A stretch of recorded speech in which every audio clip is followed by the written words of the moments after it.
shisha birori anike wihogora wanditse amateka Rayon Sports FC amakipe yose irayatsindagura nihonotse umutima ubutihagura utera insigane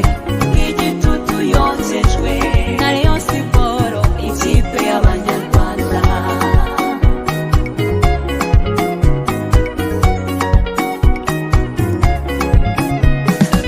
tuyikundira ko ku kibuga